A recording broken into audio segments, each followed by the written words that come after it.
둘째 애인 22살 된 지 얼마 안 됐는데 중학교 1학년인지 2학년 때 저한테 이런 질문을 했어요. 엄마, 왜 나이 드신 분들이 우리 미래를 막 결정해? 그래서 자기가 생각할 때는 자기 나이로부터 여명까지, 그다음에 엄마 나이로 여명까지로 해서 비례적으로 투표를 하게 해야 된다는 거예요. 그 말은 되게 합리적이죠. 우리들의 미래가 훨씬 더 긴데 왜 미래가 짧은 분들이 똑같이 1대1 표결을 하냐는 거죠. 투표권을. 되게 합리적이지만 민주주의 국가에서는 1인에게 1표를 주는 선거권이 있으니까 하늘 수가 없는 거라는 이야기를 했어요. 그래서 투표장에 청년들이, 젊은 분들이 나와야 그 의사가 표시된다라는 것으로 결론을 했던 기억이 나요. 네, 이 목소리의 주인공은 김은경 더불어민주당 혁신위원장인데요. 청년 세대 좌담에서 이 발언을 했고 이것이 정치권에서 큰 논란을 불러일으켰는데요. 어제 유감이라는 표명을 하긴 했는데 여지는 좀 계속되는 것 같아서 이분을 모시고 이 문제를 비롯한 여러 가지 현안에 대한 이야기 좀 나눠보도록 하겠습니다. 더불어민주당 혁신위원 가운데 한 분인데요. 서복경 더가능연구소 대표 모셨습니다. 어서 오세요. 반갑습니다. 네, 일단 김은경 위원장이 이 발언이 적절하지는 않은 거죠? 어떻게 보십니까? 뭐 저도 그 자리에 같이 있었는데요. 아, 그러셨어요? 예. 그래서 그 자리에 앉아서 들을 때는 이제 그게 청년들의 좌담회였고 청년들 대상으로 이분이 말씀을 하셨을 때는 이렇게 이제 논란이 될 거라고 생각은 안 했죠. 네. 그러니까 발언 맥락상 청년 세대의 참여를 강조하는 것은 이해가 돼요. 네. 이해가 되는데 지금 합리적이라는 표현이 두 부분에서 나오잖아요.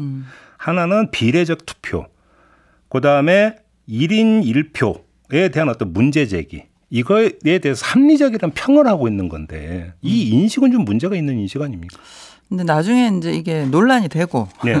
저희 회의에서 그런 말씀하시더라고요. 그러니까 그분도 그렇고 학교에 계신 분이잖아요. 네. 이 합리적이다라는 말이 그렇게 생각할 수 있구나.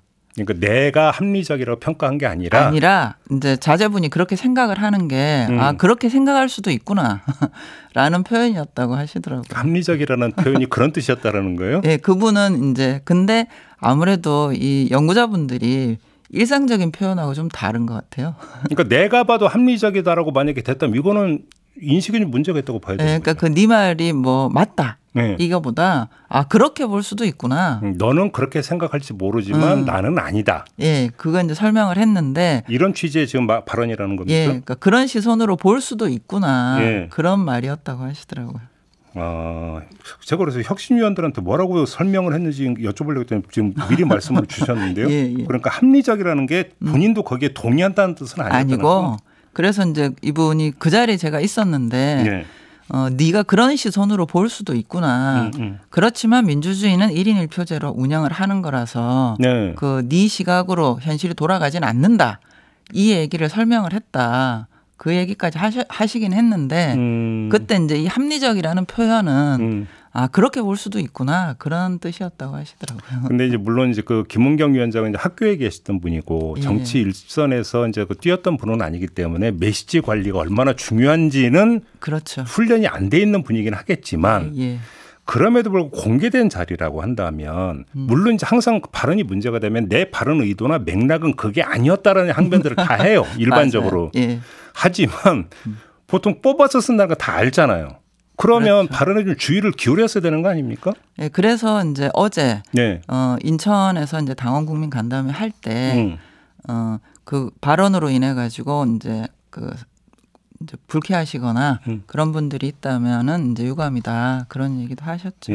그것으로 인해서 마음 상한 분들이 있다고 하면 유감이다. 어제 이런 입장 표명 이걸로 이제 가름이 된다고 그러니까 평가하시는 겁니까?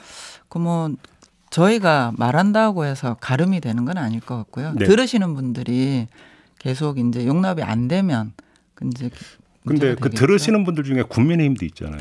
예. 지금 국민의힘에서는 상당히 이제 공세를 이제 세게 펴고 있는데 혁신위원회 해체까지 얘기를 했거든요. 김기현 대표 같은 경우. 그러셨더라고요. 어떻게 받아들이십니까? 예. 근데 이제 이 혁신이 하면서 굉장히 좀 의아했던 부분은 있는 게 그 국민의힘의 이제 원내대표님도 그렇고 대표님도 그렇고 남의 당에 관심이 많으시더라고요. 제가 보기에는 그 당도 뭐 문제가 많으시던데 그 당 일은 알아서 하시고 예, 민주당 일은 또 민주당에서 알아서 하고 그렇게 하면 되지 않을까. 근데 그 이제 과거 2004년 총선 때인가요? 정동영 열린우리당 시절에 이제 의장의 노인 폄하 발언까지 이제 다시 소환을 하고 있는데 그럼 이거는 그냥 정치 공세다 이렇게 받아들이시는 겁니까? 이게 그러니까 실제로 저희 이제 위원장님도 나이가 곧 60세인데요. 근데 이제 그 국민들이 연배가 있는 국민분들이 들으시기에 불쾌하다라고 하는 거는 이제 저희가 얼마든지 말씀을 드려야 되는 부분인데 예. 뭐 국민의힘에서 그렇게 얘기하시는 거는 또 그분들은 그분들의 의도가 있는가 보다. 정치적 그러니까 의도를 갖고 공격을 하는 거다 이런 말씀이신 거죠? 그런 생각이 들죠. 예. 아무래도 뭐. 근데 좀 이런 질문까지 좀 드려야 될 것 같은데 혁신위원회가 혁신하라고 지금 만든 기구잖아요. 예. 근데 혁신위원회 활동 그다음에 혁신위원회 컨텐츠가 지금 주목거리가 되는 게 아니라 발언들이 지금 논란이 되고 그렇죠. 있는 거잖아요. 근데 예. 죄송하지만 이 논란이 된 발언에는 우리 서복경 위원님의 발언도 지금 논란이 된 적이 있었습니다. 그렇습니다. 예. 그러니까 지금 그러니까 다시 기억을 돌려드리기 위해서 잠깐 설명을 드리면 이재명 대표 방탄혁신위 이재명 지키기라고 하는 거에 대해서 위원님이 틀린 생각은 아닌 것 같다. 예. 왜 이렇게 말씀하셨어요? 저희가 이제 혁신위 활동을 하면서 초기부터 이재명 지키기 아니냐 또는 또 다른 쪽에서는 그분의 뭐 반대 비명계 네. 뭐 이런 거 아니냐 이제 이런 논란이 어느 쪽이냐. 라고 하는 요구를 계속 받았어요. 근데 이제 그날도 인터뷰를 하는데 그 진행자분이 아니고 예. 그 댓글? 예. 예. 다음 거는 예를 들어서 이제 댓글을 질문으로 대신하는 그렇죠. 경우가 있죠. 예. 그렇게 하셨던 거고요. 예. 그러니까 그런 시선으로 좀 보지 말아 달라라는 거였는데 이게 지키기 안 지키기가 아니라 그는 이제 제가 발언을 했던 맥락은 제도적으로 보면 어쨌든 간에 현재 더불어민주당의 체제, 지도부 체제 하에서 저희가 혁신안을 만들 수밖에 없다. 그 얘기를 했던 건데 근데 그 부분도 역시 마찬가지죠. 뭐. 바로 그 지점에서 아니 혁신을 하려면 지금 이재명 대표나 이재명 대표 체제에 대한 평가부터 사실은 시작이 돼야 되는 거 아니냐는 목소리가 있잖아요. 당 안에. 그럼 이런 목소리는 어떻게 받아들이세요? 그런 목소리도 여러 가지 의견 중에 하나라고 받아들이는데요. 네. 사실 이제 제 입장은 그렇습니다. 이게 민간 기업도 내부자들이 해결을 못하는 문제가 있으면 외부자한테 컨설팅을 맡기잖아요. 그러니까 저희가 하고 있는 일이 그런 일이라고 생각을 하거든요. 네네네. 그럼 이제 외부자가 컨설팅을 하면은 당 내부의 다양한 스펙트럼에 대해서 이야기를 먼저 듣죠. 네. 그러면 이제 여러 가지 의견이 있기 때문에 이제 그런 의견으로 듣는데 그 좀 막연하긴 해요, 사실. 막연하다는 게 어떤 뜻이에요? 그러니까 이제 예를 들어서 뭐 이재명 대표 체제 1년을 평가해야 된다. 그 이제 저희가 그 지난번에 발표했던 내용이 예. 이제 당 내부에 뭐 이제 이러저런 문제들이 있을 때 탈당을 하고 그러면은 그게 국민들 입장에서는 책임을 안 지는 모습이고 이게 이제 좋지 않다. 예. 그래서 일상적으로 상시 감찰이나 인지 감찰을 하고 그 결과를 공개하고 당이 선출공직자에 대해서 책임 있는 태도로 보이는 게 좋겠다. 뭐 이런 이제 안을 내잖아요. 예. 그 이런 것도 일종의 평가거든요. 네. 근데 이제 그런 부분은 평가라고 인지를 안 하시고 계속 평가를 해야 된다라고 그러니까, 얘기를 하시니까. 그러니까 근데 좀 툭 까놓고 이야기해서 이재명 대표는 이재명 대표 체제에 대한 평가라고 하는 것은 두 번의 선거에서의 패배. 거기서 이재명 책임론이 어디까지 있느냐. 근데 그 또한 다가오는 총선에 있어서 그러면 이재명 체제로 선거를 치를 것이냐 말 것이냐. 결국 이거에 대해서 혁신위원회가 평가라고 답을 내놔야 되는 거 아니냐. 아마 이 주문이 깔려 있는 것 같은데. 그런 것 같더라고요. 어떻게 받아들이세요? 이거? 그거는 그러니까 저희가 지금 위임받은 일의 범위는 아니다. 그건 아니다. 예. 그러면 이거는 관전자 입장에서 예. 뭐 10월 사태설이 요 며칠 불거진 적 있잖아요. 또 그렇더라고요. 그거 어떻게 지켜보셨어요? 그거는?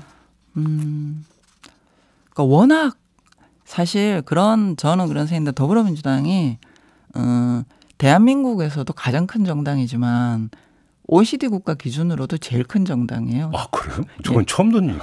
뭐 당원 수를 갖고 예, 당원 수. 아, 당원 수로? 예, 예. 그러니까 당원 수가 이제 국가별로 통계가 나오는데 보면 지금 더불어민주당 같은 경우에는 그 당비를 내는 당원만 200만이 넘어요. 아, 진짜요? 당비 내는 당원만.